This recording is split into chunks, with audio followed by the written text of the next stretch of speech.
ഇനി നിങ്ങളെല്ലാവരും അറിഞ്ഞിരിക്കേണ്ട കഥ ഇന്ത്യയിലെ ഏറ്റവും വലിയ വിമാന ദുരന്തം, ഏറ്റവും വലിയ ആകാശ ദുരന്തം. ആകാശത്ത് വെച്ച് 2 പ്ലെയിനും കൂട്ടിയിടിച്ച് 349 പേര് മരിക്കുകയാണ്. ഒരാൾ പോലും രക്ഷപ്പെട്ടില്ല. എല്ലാവർക്കും നമസ്കാരം. ഞാൻ അശ്വിൻ.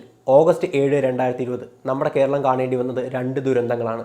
ഒന്ന് ഇടുക്കി രാജമലയിൽ നടന്ന ഉരുൾപൊട്ടലാണല്ലേ. അവിടെ ഒരുപാട് പേർക്ക് ജീവൻ നഷ്ടപ്പെട്ടു. അതുപോലെ തന്നെ കരിപ്പൂർ വിമാനത്താവളത്തിൽ നടന്ന പ്ലെയിൻ ക്രാഷാണ്. അവിടെയും ഒരുപാട് പേർക്ക് ജീവൻ നഷ്ടപ്പെട്ടു. ആദ്യം തന്നെ ഈ 2 അപകടങ്ങളിലും ജീവൻ പൊലിഞ്ഞ എല്ലാവർക്കും ആദരാഞ്ജലികൾ. ഇന്ന് ഞാൻ സംസാരിക്കാൻ പോകുന്നത് ഈ ഒരു പ്ലെയിൻ അപകടത്തെ പറ്റിയിട്ടാണ്. ലേറ്റസ്റ്റ് ആയിട്ട് വന്ന ന്യൂസ് എന്താ നോക്കുകയാണെങ്കിൽ ഈ പ്ലെയിനിൻ്റെ ബ്ലാക്ക് ബോക്സ് കണ്ടെത്തി എന്നുള്ളതാണ്. ബ്ലാക്ക് ബോക്സിലെ ഇൻഫർമേഷൻ ഡീകോഡ് ചെയ്ത് കഴിയുമ്പോഴേക്കും കൃത്യമായിട്ട് ആ 2 പൈലറ്റുമാർ തമ്മിൽ സംസാരിച്ച സംഭാഷണമൊക്കെ നമുക്ക് അതേപടി ലഭിക്കുന്നതാണ്. എന്തോ ആയിക്കോട്ടെ, അതിനെ പറ്റിയിട്ട് നമുക്ക് എന്നാലും ഒന്ന് വിശകലനം ചെയ്ത് നോക്കാം. ഈ പറഞ്ഞ വേറെ എയർഫോഴ്സിലെ ഉദ്യോഗസ്ഥരും അതുപോലെ തന്നെ മുൻ പൈലറ്റ്സും പറഞ്ഞിട്ടുള്ള കാര്യങ്ങളാണ് ഞാൻ പറയാൻ പോകുന്നത്. അതുപോലെ തന്നെ ഏറ്റവും പ്രധാനപ്പെട്ട കാര്യം എന്ന് പറഞ്ഞാൽ ഈ വീഡിയോയിൽ ഇന്ത്യ കണ്ടിട്ടുള്ള ഏറ്റവും വലിയ വിമാന അപകടത്തെ പറ്റിയിട്ടാണ്. ആ ഒരു അപകടത്തെ പറ്റിയിട്ട് ഭൂരിഭാഗം പേർക്കും ധാരണ ഉണ്ടായിരിക്കത്തില്ല. അതെന്ന് പറയുന്നത് ലോകത്തെ 3ാമത്തെ ഏറ്റവും ഭീകരമായ പ്ലെയിൻ അപകടമാണ്.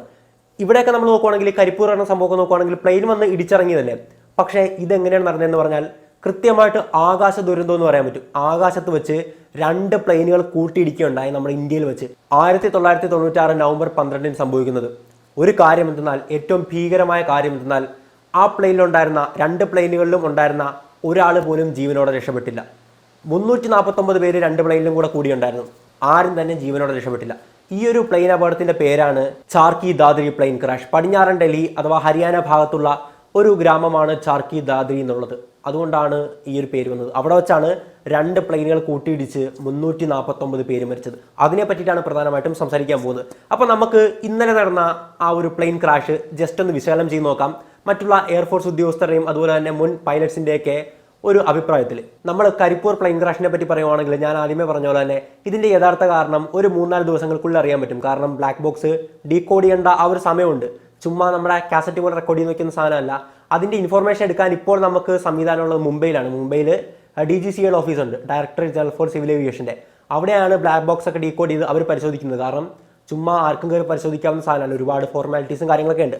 അത് പരിശോധിച്ച് കഴിഞ്ഞാൽ പൈലറ്റുമാർ സംസാരിക്കുന്ന അതേ ഓഡിയോ നമുക്ക് അതിൽ നിന്ന് ലഭിക്കുന്നതാണ്. ബ്ലാക്ക് ബോക്സ് എന്ന് പറയുന്നത് പേര് ബ്ലാക്ക് ബോക്സ് എന്നാണെങ്കിലും കളർ ഓറഞ്ച് കളറാണ് അതിൻ്റെ. ഈ കാർഗോ ഭാഗത്തായിട്ടാണ് ആ ഒരു ബോക്സ് ഇരിക്കുന്നത്.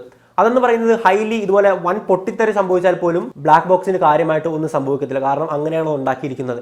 ഏത് വലിയ പൊട്ടിത്തെറിയിലും നമുക്ക് എന്താണ് പ്ലെയിന് സംഭവിച്ചെന്നുള്ള വിവരം കിട്ടണം. അതിന് വേണ്ടിയിട്ടാണ് ഈ സംവിധാനം അവിടെ ഒരുക്കിയിരിക്കുന്നത്. എന്തായാലും നമ്മൾ ഈ ഒരു വിമാനാപകടത്തെ പറ്റിയിട്ട് വേറെ മുതിർന്ന എയർഫോഴ്സ് ഉദ്യോഗസ്ഥരൊക്കെ പറഞ്ഞ കാര്യം നോക്കുകയാണെങ്കിൽ വിമാനത്തിൻ്റെ സാങ്കേതിക തകരാറാകാൻ സാധ്യതയില്ല എന്നുള്ളതാണ്. സാങ്കേതിക തകരാറായിരുന്നെങ്കിൽ ഈ പറയുന്ന പൈലറ്റ് അവിടുത്തെയുള്ള കൺട്രോൾ റൂമിനെ, നമ്മുടെ എയർപോർട്ടിലെ കൺട്രോൾ റൂം ഉണ്ടല്ലോ, അവിടെ വിവരം അറിയിച്ചേനെ. അവർക്ക് വയർലെസ് വഴി വിവരം അറിയിച്ചേനെ. പക്ഷെ അങ്ങനെ ഒരു വിവരം കിട്ടിയിട്ടില്ലെന്നാണ് ഈ പറയുന്ന കൺട്രോൾ ടവറിൽ നിന്നൊക്കെ നമുക്ക് മനസ്സിലാക്കാൻ സാധിക്കുന്നതെന്നാണ് അവർ പറയുന്നത്. മാത്രമല്ല ഏറ്റവും സാധ്യതയായിട്ട് പറയുന്ന കാര്യമെന്ന് പറഞ്ഞാൽ ഒരു അപകടം പിടിച്ച ടേബിൾ ടോപ്പ് റൺവേ ആണ് കരിപ്പൂർ വിമാനത്താവളത്തിലുള്ളത്. എന്താണ് ടേബിൾ ടോപ്പ് റൺവേ നോക്കുകയാണെങ്കിൽ വേറെ ഒന്നുമല്ല, നമ്മൾ പൊട്ടിപ്പൊളിഞ്ഞ് കിടക്കുന്ന ഒരു റോഡ്, പൊട്ടിങ്ങനെ കുണ്ടും ചെളിയായിട്ട് കിടക്കുന്ന റോഡാന്ന് വെച്ചു. അവിടെ നമ്മൾ മണ്ണിട്ട് ഇങ്ങനെ ഒരു കൂന ഉണ്ടാക്കി വെക്കുകയാണ്. ആ കൂന പരത്തിയിട്ട് അവിടെ ഒരു റൺവേ ഒരുക്കുകയാണ്. അപ്പോൾ 2 സൈഡിലും ഇറക്കമായിരിക്കും. നമ്മൾ ഒരു മേശ സങ്കല്പിച്ചാൽ മതി, ഒരു ടേബിൾ ടോപ്പ് തന്നെ സങ്കല്പിച്ചാൽ മതി. ഒരു ടേബിൾ ടോപ്പിലേക്ക് പ്ലെയിൻ വന്ന് ലാൻഡ് ചെയ്ത് ഇറങ്ങുവാണ്. ആ ടേബിളിന്റെ താഴത്തോട്ട് എന്തും ആകാം. അവിടെ ചിലപ്പോൾ കുപ്പിച്ചില്ലുണ്ടാകാം, എന്ത് വേണമെങ്കിലും നിലത്ത് കിടക്കാം. ആ ടേബിൾ മാത്രമായിരിക്കും പെർഫെക്റ്റ്. ആ ടേബിളിന് വീതി കുറവാണെങ്കിൽ എങ്ങനെ ഇരിക്കും? അതുപോലെയായിരുന്നു കരിപ്പൂർ വിമാനത്താവളത്തിന്റെ അവസ്ഥ. വളരെ വീതി കുറഞ്ഞ ഒരു ടേബിൾ ടോപ്പ് റൺവേ ആണ് കരിപ്പൂർ വിമാനത്താവളത്തിലെ. ഇവിടെ ഭൂരിഭാഗം പേരും പറയുന്ന കാര്യം എന്തെന്നാൽ റൺവേയിൽ വെള്ളമുണ്ട്, അതിൽ തട്ടി തെന്നി നീങ്ങിയതായിരിക്കാം പ്ലെയിൻ എന്ന്. പക്ഷേ എല്ലാ റൺവേയിലുമുള്ള വെള്ളത്തിൽ എല്ലാ പ്ലെയിനുകളും തെന്നി നീങ്ങത്തില്ല. നമുക്കറിയാം ചിലപ്പോൾ മഴക്കാലത്തൊക്കെ നെടുമ്പാശ്ശേരിയിലൊക്കെ എന്തോരം വെള്ളം കിടക്കണമെന്ന് അവിടെ വന്നിറങ്ങുന്നവർക്കറിയാം അല്ലേ. അതിലൊന്നും സാധാരണഗതിയിൽ തെന്നാറില്ല. പക്ഷെ തെന്നണമെങ്കിൽ തന്നെ അതിന് ഇന്ന ചരിവിലായിരിക്കണം എന്നത്, അങ്ങനെ ഒരുപാട് കാര്യങ്ങളുണ്ട്. ഇപ്പോൾ തന്നെ നമ്മൾ വണ്ടി മഴക്കാലത്ത് ഓടിച്ചു പോകുകയാണെങ്കിൽ എപ്പോഴും തെന്നി പോകാറില്ല. പക്ഷേ നമ്മൾ ചരിച്ചോ വെട്ടിക്കാനൊക്കെ ശ്രമിച്ചു കഴിഞ്ഞാൽ ചിലപ്പോൾ തെന്നി മറിഞ്ഞു വീഴാറുണ്ട് ബൈക്കിലൊക്കെ പോകുന്നവർ. അങ്ങനെ സംഭവിക്കാൻ ഒരു സാധ്യതയുണ്ട്. പക്ഷേ ഇവിടെ നമ്മളൊരു കാര്യം മനസ്സിലാക്കേണ്ടത്, ഒരു പ്ലെയിൻ ലാൻഡ് ചെയ്യുമ്പോഴേക്കും ഒരുപാട് ഉയരത്തിൽ തന്നെ എത്തുമ്പോഴേക്കും ഈ പറയുന്ന കൺട്രോൾ റൂമിലെ ആൾക്കാർ കൃത്യമായിട്ടുള്ള ഇൻഫർമേഷൻ കൊടുക്കും ലാൻഡിങ്ങിന് അവിടെ സജ്ജമാണോ എന്നുള്ളത്. അങ്ങനെ സജ്ജമാണെന്നുള്ള ഇൻഫർമേഷൻ കൺട്രോൾ റൂമിൽ നിന്ന് കൊടുത്തിരുന്നു കൃത്യമായിട്ട് ഈ പറയുന്ന പ്ലെയിനിലോട്ട്. അങ്ങനെ കൊടുത്ത സ്ഥിതിക്ക് നമുക്ക് റൺവേക്ക് പ്രശ്നങ്ങളുണ്ട് എന്ന് പറഞ്ഞ് വാദിക്കാനും സാധിക്കത്തില്ല. വിമാനം ആദ്യം ലാൻഡിങ്ങിന് ശ്രമിച്ചത് കിഴക്ക് ദിശയിലുള്ള റൺവേ 28-ലാണ്. പക്ഷേ കുറച്ച് നേരത്തിന് ശേഷം അതവിടെ ലാൻഡ് ചെയ്തില്ല. ലാൻഡ് ചെയ്യാൻ ശ്രമിച്ചത് വിമാനം ആദ്യം ലാൻഡ് ചെയ്യാൻ ശ്രമിച്ചത് കിഴക്ക് ദിശയിലുള്ള റൺവേ 28-ലാണ്. പക്ഷേ യഥാർത്ഥത്തിൽ ലാൻഡ് ചെയ്തത് റൺവേ 10-ലാണ്. അപ്പോൾ അവിടെ എന്താണ് സംഭവിച്ചിരിക്കുന്നത്? എന്തുകൊണ്ടാണ് ക്യാപ്റ്റൻ ഈ പറയുന്ന അത് പൈലറ്റ് പെട്ടെന്ന് അങ്ങനെ തീരുമാനം മാറ്റാനുള്ള കാരണം? ഒരു സാധ്യത മുമ്പിൽ കാണുന്നത് ഈ പറയുന്ന പെട്ടെന്ന് അവിടെ ഈ പറയുന്ന കൺട്രോൾ റൂം ഒരു പ്രശ്നവും ഇല്ലെന്ന് പറഞ്ഞ് ക്ലിയർ ആയിട്ട് കൊടുത്തിട്ടുണ്ടെങ്കിലും പെട്ടെന്നായിരിക്കാം ഈ പറയുന്ന മഞ്ഞോ എന്തെങ്കിലും ലാൻഡ് ചെയ്യുന്ന സമയത്ത് അദ്ദേഹത്തിന് മുമ്പിൽ കണ്ടത്. അങ്ങനെ മുമ്പിൽ ഇത്ര വിഷൻ കിട്ടുന്നില്ല, നമുക്ക് കാണാനേ പറ്റുന്നില്ല. പ്രത്യേകിച്ച് ഒരു കാര്യം കൂടെ പറയുകയാണെങ്കിൽ ടേബിൾ ടോപ്പ് റൺവേ ആണ്, സൈഡിലോട്ടോ ഇങ്ങോട്ടോ പോയി കഴിഞ്ഞാൽ വലിയ അപകടം ഉണ്ടാകുമെന്നും അദ്ദേഹത്തിന് അറിയാം. അത് കാരണമായിരിക്കണം ഇങ്ങനെ ഒരു ക്രാഷ് ലാൻഡിങ്ങിലേക്ക് ആ ഒരു തീരുമാനം അദ്ദേഹം എടുക്കാനുള്ള കാരണം. അപ്പോൾ ഇതെല്ലാം ചേർത്ത് വെച്ച് നമുക്ക് അനുമാനിക്കാൻ പറ്റുന്നത് കാലാവസ്ഥയുടെ പ്രശ്നം കൊണ്ട് എന്നായിരിക്കാം. മഴയുണ്ട്, അതുപോലെ തന്നെ അന്തരീക്ഷം ചിലപ്പോൾ മൂടിക്കിടക്കാം, അന്തരീക്ഷത്തിൽ ഈ പറയുന്ന മോയ്സ്ചറിന്റെ അളവ് കെട്ടി നിന്ന് അവിടെ ഇങ്ങനെ ഒരു ഫോഗ് ഉണ്ടായി നിൽക്കാം. അങ്ങനെയൊക്കെ സംഭവിക്കാവുന്ന കാര്യവും ഈ പറയുന്ന ഉദ്യോഗസ്ഥർ മുമ്പോട്ട് വെക്കുന്നുണ്ട്. അങ്ങനെ കാണാൻ പറ്റില്ല, ഈ പറയുന്ന റൺവേ കാണാൻ പറ്റിയില്ലെങ്കിൽ വലിയ പാടാണ് ആക്ച്വലി അവർക്ക് ലാൻഡ് ചെയ്യിക്കാൻ. അതായിരിക്കാം ചിലപ്പോൾ സംഭവിച്ചിട്ടുള്ളത്. ഇനി നിങ്ങളെല്ലാവരും അറിഞ്ഞിരിക്കേണ്ട കഥ, ഇന്ത്യയിലെ ഏറ്റവും വലിയ വിമാന ദുരന്തം, ഏറ്റവും വലിയ ആകാശ ദുരന്തം. ആകാശത്ത് വെച്ച് 2 പ്ലെയിനും കൂട്ടിയിടിച്ച് 349 പേര് മരിക്കുകയാണ്. ഒരാൾ പോലും രക്ഷപ്പെട്ടില്ല. 1996 നവംബർ 12 ഈ ദുരന്തം സംഭവിക്കുന്നത്. ഹരിയാനയിലുള്ള ചാക്കി ദാദ്രി എന്ന് പറയുന്ന ഒരു ഗ്രാമത്തിന്റെ മുകളിൽ വെച്ച്. ഏതൊക്കെ പ്ലെയിനുകളാണ് കൂട്ടിയിടിച്ചെന്ന് നോക്കുവാണെങ്കിൽ ഡൽഹിയിൽ നിന്ന് ടേക്ക് ഓഫ് ചെയ്ത് സൗദി അറേബ്യയിലേക്ക് പോകുന്ന സൗദി എയർലൈൻസിന്റെ 747-100B വിമാനവും, അതുപോലെ തന്നെ കസാഖിസ്ഥാനിൽ നിന്ന് ഡൽഹി എയർപോർട്ടിലേക്ക് ലാൻഡ് ചെയ്യുന്ന കസാഖിസ്ഥാന്റെ ഇല്യൂഷൻ 2 എന്ന് പറയുന്ന വിമാനവും കൂടെയാണ് കൂട്ടിയിടിച്ചത്. സൗദി എയർലൈൻസിന്റെ വിമാനത്തിൽ ക്രൂ അടക്കം 312 പേരും, അതുപോലെ തന്നെ കസാഖിസ്ഥാൻ വിമാനത്തിൽ ക്രൂ അടക്കം 37 പേരുമായിരുന്നു ഉണ്ടായിരുന്നത്. നിമിഷ നേരം കൊണ്ടായിരുന്നു 2 പ്ലെയിനുകളും കൂട്ടിയിടിച്ചത്. യാത്രക്കാർ ആരും അറിഞ്ഞില്ല, അവരെ അറിയിക്കാനുള്ള നിമിഷമൊന്നും ഇല്ലായിരുന്നല്ലോ. ഒറ്റ സെക്കൻഡിലെ കാര്യം കൊണ്ടാണ് എല്ലാം കഴിഞ്ഞത്. വേദന, ചിലപ്പോൾ കയ്യും കാലൊക്കെ ഇടിച്ച് അതിന് വേദന തലച്ചോറിലെത്തും മുമ്പ് തന്നെ അവർ മരിച്ചു പോയിട്ടുണ്ടാകാം, ഹൃദയം തകർന്ന് മരിച്ചിട്ടുണ്ടാകാം. അത്രത്തോളം ആഘാതമുള്ള ഇടിയായിരുന്നു അത്. നമുക്കൊരിക്കലും ചിന്തിക്കാൻ പോലും പറ്റത്തില്ല. ഒരു പ്ലെയിൻ അവിടുന്ന് ടേക്ക് ഓഫ് ചെയ്യുവാണല്ലേ, ഒരുപാട് പ്രതീക്ഷയും ഒരുപാട് സ്വപ്നങ്ങളുമായിട്ട് ഈ പറയുന്ന സൗദി അറേബ്യയിലേക്ക് ഗൾഫ് രാജ്യത്തേക്ക് ഒരുപാട് ജോലി സ്വപ്നവുമായിട്ട് പോയവരായിരിക്കും. പെങ്ങന്മാരെ കെട്ടിക്കണം, ഒരുപാട് പൈസ ഉണ്ടാക്കി ഇങ്ങോട്ട് അയക്കണം, കുടുംബത്തിൻ്റെ കാര്യം ബാധ്യതയൊക്കെ നോക്കണം എന്നൊക്കെ പറഞ്ഞ് പോയവരായിരിക്കാം. മലയാളികളും ഉണ്ടായിരുന്നു, 13 മലയാളികളായിരുന്നു അതിൻ്റെ അകത്തുണ്ടായിരുന്നത്. അതുപോലെ തന്നെ തിരിച്ച് ലാൻഡ് ചെയ്യുമ്പോൾ ഇവിടെ ഇറങ്ങാമെന്നും പറഞ്ഞ് വരുന്ന ആൾക്കാരും കസാഖിസ്ഥാൻ്റെ പ്ലെയിനിലുണ്ടായിരുന്നു. അതെല്ലാം പോട്ടെ, അതിൻ്റെ അകത്തെ ക്രൂ മെമ്പേഴ്സ് അവിടെ വന്നിട്ട് തിരിച്ച് പറന്നു പോകണം എന്ന് വിചാരിച്ചവരും അവരെല്ലാവരും ഒരാൾ പോലും രക്ഷപ്പെടാതെ എല്ലാവരും ദാരുണമായിട്ട് മരിക്കുകയാണ് ഉണ്ടായത്. എങ്ങനെയായിരുന്നു ഈ ഒരു വലിയ ദുരന്തം സംഭവിച്ചത്? വളരെ ചെറുതാക്കി പറഞ്ഞുതരാം. കസാഖിസ്ഥാന്റെ വിമാനം ഡൽഹി എയർപോർട്ടിൽ ലാൻഡ് ചെയ്യാൻ പോവുകയായിരുന്നു. ഡൽഹി എയർപോർട്ടിന്റെ അധീനതയിൽ എത്തിയപ്പോൾ തന്നെ ഡൽഹി കൺട്രോൾ റൂമിൽ നിന്ന് ഈ പറയുന്ന കസാഖിസ്ഥാൻ എയർലൈൻസിലേക്ക് കൃത്യമായിട്ട് ഗുഡ് ഈവനിംഗ് എന്നും പറഞ്ഞ് പൈലറ്റ് ഗെന്നഡി ചെറപ്പനോവിന്റെ ക്യാബിനിലേക്ക് ഒരു സന്ദേശം എത്തുകയാണ്. കൺട്രോൾ റൂമിൽ നിന്നാണ്, നമ്മുടെ ഡൽഹി എയർപോർട്ടിന്റെ ദത്ത എന്ന് പറയുന്ന ഒരു ഓഫീസറാണ് ഈ പറഞ്ഞ സന്ദേശം അയച്ചത്. അദ്ദേഹം പറഞ്ഞിട്ടുള്ള കാര്യം എന്തെന്നാൽ 15,000 അടി വരെ ക്ലിയർ ആണ്, ഒന്നും പേടിക്കാനില്ല എന്നും പറഞ്ഞു തന്നെയാണ് ഈ പറഞ്ഞ VK ദത്ത, അങ്ങനെ എന്തോ ആയിരുന്നു അദ്ദേഹത്തിന്റെ പേര്. ഈ ഒരു സന്ദേശം അയച്ചത് കസാഖിസ്ഥാൻ വിമാനം 74 നോട്ടിക്കൽ മൈൽ അപ്പുറത്തുള്ളപ്പോഴായിരുന്നു. അതേസമയം തന്നെ ഇവിടുന്ന് നമ്മുടെ എയർപോർട്ടിൽ നിന്ന് സൗദി എയർലൈൻസിന്റെ വിമാനം സൗദി അറേബ്യയ്ക്ക് ടേക്ക് ഓഫ് ചെയ്യാണ്. ആ ഒരു പ്ലെയിനിന് 14,000 അടി മുകളിലേക്ക് ഉയരാനുള്ള ക്ലിയറൻസും കൂടെ ഇവിടുന്ന് കൊടുക്കുകയാണ്. അങ്ങനെ ഈ പറയുന്ന കുറച്ച് കഴിഞ്ഞപ്പോഴേക്കും ആ ഒരു കാര്യങ്ങൾ കഴിഞ്ഞു. കുറച്ച് കഴിഞ്ഞപ്പോഴേക്കും നമ്മുടെ കസാഖിസ്ഥാൻ വിമാനത്തിൽ നിന്ന് അറിയിപ്പ് വരുവാണ്, ഇവർക്ക് അസൈൻ ചെയ്തിട്ടുള്ള ആൾട്ടിറ്റ്യൂഡായിട്ടുള്ള 15,000 അടിയിലേക്ക് എത്തിച്ചേർന്നിരിക്കുവാന്ന്. പക്ഷേ അവിടെ സംഭവിച്ച കാര്യം എന്തെന്നാൽ അത് 15,000 അടിയിലായിരുന്നു, 14,500 അതി താഴെയായിരുന്നു. അപ്പോൾ മറ്റേ പ്ലെയിനിന് 14,000 അടിയിലേക്ക് ഉയരാനുള്ള അനുമതിയാണ് കൊടുത്തത്, ഇത് 14,500. അപ്പോൾ തൊട്ടടുത്ത് വരുന്ന ഒരു സാഹചര്യമാണ്. ഇവർക്ക് കൺട്രോൾ റൂമിൽ വിഷയം മനസ്സിലായി, കാര്യം ഗുരുതരമാണ്.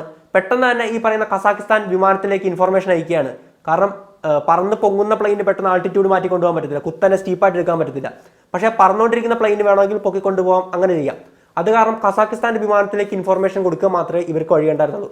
പക്ഷേ ഇവിടെ സംഭവിച്ചത് കസാഖിസ്ഥാൻ വിമാനത്തിലേക്ക് ഇൻഫർമേഷൻ കൊടുത്തു, ഇങ്ങനെ അപകടമുണ്ട്, വളരെ സീരിയസ് ആണ്, പെട്ടെന്ന് എന്തെങ്കിലും ചെയ്യാൻ പറഞ്ഞ്. അവിടുന്ന് ഒരു റിപ്ലൈ ഉണ്ടായിരുന്നില്ല. ഇതിന്റെ പ്രധാനപ്പെട്ട കാരണമായിട്ട് ഇൻവെസ്റ്റിഗേഷൻ റിപ്പോർട്ടിൽ പറയുന്നത് കസാഖിസ്ഥാൻ പൈലറ്റിന് ഇംഗ്ലീഷ് അങ്ങോട്ട് മനസ്സിലായില്ല എന്നുള്ളതാണ്. നമുക്ക് കേൾക്കുമ്പോൾ കോമഡി ആയിട്ട് തോന്നും, പക്ഷേ അത് സീരിയസ് ആയിട്ടുള്ള ഒരു ഇഷ്യൂ ആയിരുന്നു. ഇംഗ്ലീഷ് എഴുതാനും വായിക്കാനൊക്കെ അറിയാം, പക്ഷേ അവർക്ക് ചില ആക്സെന്റുകളൊന്നും മനസ്സിലാകത്തില്ല. ഇപ്പോൾ ഏറ്റവും നല്ല ഉദാഹരണം നോക്കുകയാണെങ്കിൽ ബംഗ്ലാദേശികൾ ഇംഗ്ലീഷ് പറയുന്നത് കേട്ടിട്ടുണ്ടോ? വളരെ വിയേർഡായിട്ടാണ് അവർ സംസാരിക്കുന്നത്, അവർക്ക് സാധാരണ ഇംഗ്ലീഷ് പെട്ടെന്ന് അങ്ങോട്ട് മനസ്സിലാകത്തുമില്ല. അതുപോലെ നമ്മുടെ കൺട്രോൾ റൂമിൽ നിന്ന് അങ്ങോട്ട് അയച്ച ഓഡിയോ സിഗ്നൽ മാത്രമല്ല, ഓഡിയോ അയക്കുമ്പോഴേക്കും അത് നമ്മുടെ പോലീസിന്റെ വയർലെസ് സെറ്റിലൂടെ വരുന്ന ഒച്ച കേട്ടിട്ടില്ലേ, അതുപോലെ ആ ഒരു ടൈപ്പ് വോയിസ് ആയിരിക്കും. പെട്ടെന്ന് അങ്ങോട്ട് മനസ്സിലാക്കാൻ പറ്റത്തില്ല, നമുക്ക് പോലും മനസ്സിലാക്കാൻ പറ്റത്തില്ല നല്ലവണ്ണം ഇംഗ്ലീഷ് അറിയാവുന്നവർക്ക്, ഇംഗ്ലീഷ് ആക്സെന്റ് ഇത്ര വശമുള്ളവർക്ക് പോലും. എന്തോ ആയിക്കൊള്ളട്ടെ, അവിടുന്ന് ഈ പറയുന്ന കസാഖിസ്ഥാൻ എയർലൈൻസിൽ നിന്ന് ഒരു റിപ്ലൈ പോലും ഉണ്ടായില്ല. അങ്ങനെ 14,000 അടിയോളം ഉയരത്തിൽ വെച്ചിട്ട് ഈ 2 പ്ലെയിനുകളും കൂടെ കൂട്ടിയിടിക്കുകയാണ്. മുൻഭാഗമല്ല കൂട്ടിയിടിച്ചത്, ഈ പറയുന്ന കസാഖിസ്ഥാൻ എയർലൈൻസിൻ്റെ പുറയിലത്തെ ഭാഗം നമ്മുടെ സൗദി എയർലൈൻസിൻ്റെ വിമാനത്തിൻ്റെ ഇടത്തെ ചിറക് അറ്റുകൊണ്ട് പോവുകയാണ് ഉണ്ടായത്. പെട്ടെന്ന് തന്നെ അതിൻ്റെ കൺട്രോൾ വിട്ടു സൗദി എയർലൈൻസ് ഒരു തീഗോളമായിട്ട് മാറുകയായിരുന്നു. ആകാശത്ത് വെച്ച് തന്നെ ഒരു തീഗോളമായിട്ട് മാറിയിട്ട് പൊട്ടിത്തെറിച്ചു. ഈ പറയുന്ന കസാഖിസ്ഥാൻ വിമാനം നേരെ കൺട്രോൾ തെറ്റി നേരെ താഴത്തോട്ട് പതിക്കുകയായിരുന്നു. അവിടെ താഴത്ത് ചെന്ന ശേഷം മാത്രമാണ് അത് പൊട്ടിത്തെറിച്ച് ബാക്കി പ്രശ്നങ്ങളുണ്ടായത്. നമ്മളൊരു കാര്യം നോക്കുകയാണെങ്കിൽ ഇതിൻ്റെ ഇൻവെസ്റ്റിഗേഷൻ റിപ്പോർട്ട് എങ്ങനെയായിരുന്നു നോക്കാം. കൃത്യമായിട്ട് പ്രശ്നം എന്ന് പറയുന്നത് നമുക്കിപ്പോൾ തോന്നും ഇന്ത്യൻ കൺട്രോൾ റൂമിൻ്റെ പ്രശ്നമാണെന്നല്ല, ഒരിക്കലുമല്ല. ഈ പറഞ്ഞ ചെറിയൊരു ഹൈറ്റ് വ്യത്യാസമല്ലേ ഉണ്ടായിരുന്നുള്ളൂ എന്ന് നമ്മൾ വിചാരിക്കും. അത് സ്വാഭാവികമായിരുന്നു. അങ്ങനെയാണ് കൃത്യമായിട്ട് അവർ കൊടുക്കാറുള്ളത്. ഈ പറഞ്ഞ കസാഖിസ്ഥാൻ എയർലൈൻസിൻ്റെ പൈലറ്റ് 15,000 അടി എന്ന് പറഞ്ഞിട്ട് അതിന് താഴത്തോട്ട് കൊണ്ടുപോകുന്നതായിരുന്നു ഏറ്റവും വലിയ പ്രശ്നമുണ്ടായത്. അതായിരുന്നു ഇൻവെസ്റ്റിഗേഷൻ റിപ്പോർട്ടിൽ പറഞ്ഞിട്ടുണ്ടായിരുന്ന കാര്യം. മണിക്കൂറിൽ 500 കിലോമീറ്റർ വേഗത്തിലാണ് 2 വിമാനങ്ങളും കൂടെ കൂട്ടിയിടിച്ചത്. ഒരു വിമാനത്തിൻ്റെ ഭാരം എന്ന് പറഞ്ഞാൽ എന്തോരാണെന്നറിയാം അല്ലേ? അപ്പോൾ അത് രണ്ടും കൂട്ടിയിടിക്കുമ്പോൾ ഉണ്ടാകുന്ന മൊമെൻറ്റം അല്ലെങ്കിൽ കൈനറ്റിക് എനർജി എന്ന് പറയുന്നത് ഭയങ്കരമായിരിക്കും. ഒരു കാറൊക്കെ കൂട്ടിയിടിക്കുന്നതിനേക്കാളും 500-600 ഇരട്ടിയായിരിക്കും അതുണ്ടാക്കാൻ പോകുന്ന ഒരു ഇമ്പാക്റ്റ്. നമുക്ക് ചിന്തിക്കാൻ പോലും പറ്റത്തില്ല. 500 ടൺ അവശിഷ്ടമാണ് പൊട്ടിത്തെറിച്ച് ആ ഒരു ചൗക്കി ദാദ്രിയുടെ കടുക് പാടങ്ങളുടെ ഒരു സ്ഥലമായിരുന്നു ചൗക്കി ദാദ്രി. കടുക് പാടങ്ങളിലേക്ക് വീണ് കടുക് പാടങ്ങൾ കിടന്ന് കത്തുവാണ് ഒരു ദിവസം മൊത്തം. ഒന്ന് ആലോചിച്ച് നോക്കുക. 500 ടൺ എന്ന് പറയുമ്പോൾ ഓൾമോസ്റ്റ് ഒരു 500 കാറുകൾ, ആവറേജ് 1 ടൺ ഭാരമുള്ള 500 കാറുകളുടെ അവശിഷ്ടങ്ങൾ ചെതറിക്കഴിഞ്ഞാൽ എങ്ങനെയിരിക്കും? അത് ആ പാടശേഖരത്ത് വീണ് മൊത്തം പാടശേഖരം കത്തിയമരുകയാണ്. 13 മലയാളികൾ ഉൾപ്പെടെ 231 ഇന്ത്യക്കാർക്കാണ് ഈ ഒരു അപകടത്തിൽ ജീവൻ നഷ്ടമായത്. ഒരു കാര്യം നോക്കുവാണെങ്കിൽ സൗദി എയർലൈൻസിൻ്റെ ബ്ലാക്ക് ബോക്സ് പരിശോധിച്ചപ്പോഴേക്കും അതിൽ നിന്ന് കിട്ടിയ ശബ്ദം എന്തെന്ന് നോക്കുവാണെങ്കിൽ അതിലെ പൈലറ്റുമാർ പ്രാർത്ഥിക്കുന്നതായിട്ടാണ് അവസാനത്തെ അവരുടെ പ്രാർത്ഥന. അതായിരുന്നു സൗദി എയർലൈൻസിൻ്റെ ബ്ലാക്ക് ബോക്സിൽ നിന്ന് കിട്ടിയ ശബ്ദം. ഒന്നാലോചിച്ച് നോക്കുക, ആ ഒരു നിമിഷത്തെ അവർ മുമ്പിൽ കാണുന്നത്. അതായത് കാറ് കൂട്ടിയിരിക്കുന്ന സ്പീഡൊന്നുമല്ല. ഒരു വിമാനം എന്ന് പറയുന്നത് ഇപ്പോൾ 500 കിലോമീറ്റർ സ്പീഡിൽ പറക്കുന്ന ഒരു അത്രയും സ്പീഡിലെത്തിയിരുന്നു. ആ ഒരു അവസ്ഥയിൽ മരണത്തെ മുമ്പിൽ കണ്ട് അവർ പ്രാർത്ഥിക്കുകയാണ് ചെയ്തത്. ആ ഒരു ഓടിയായിരുന്നു അതിൻ്റെ അകത്തുണ്ടായിരുന്നത്. അത് തന്നെ ആ ഒരു കാര്യം തന്നെ ഏറ്റവും കൂടുതൽ വേട്ടയാടുകയും ചെയ്യുന്നു. എന്നിരുന്നാലും ഒരിക്കലും ഇതുപോലെ ഈ ലോകത്ത് ഒരു അപകടങ്ങളും സംഭവിക്കില്ലേ എന്ന് നമുക്ക് ആശംസിക്കാം. അത് ഈ പറഞ്ഞ വിമാനാപകടങ്ങളായാലും അല്ലെങ്കിൽ റോഡ് ആക്സിഡൻസ് ആയാലും ഏതൊരു തരത്തിലുള്ള ആക്സിഡൻസ് ആയാലും അതൊന്നും സംഭവിക്കില്ലേ എന്ന് നമുക്ക് ആശംസിക്കാം. മറ്റൊരു വീഡിയോയിൽ മറ്റൊരു നല്ല വിഷയം നമുക്ക് വീണ്ടും കാണാം. It's me Ashwin Madappally signing out. നല്ല വിഷയമൊന്നും അല്ല സംസാരിക്കുന്നത്, പക്ഷേ പറഞ്ഞ് ശീലമായി പോയി. മറ്റൊരു വീഡിയോയിൽ മറ്റൊരു നല്ല വിഷയം. അങ്ങനെ എന്തായാലും നന്ദി, നമസ്കാരം. Ashwin Madappally signing out.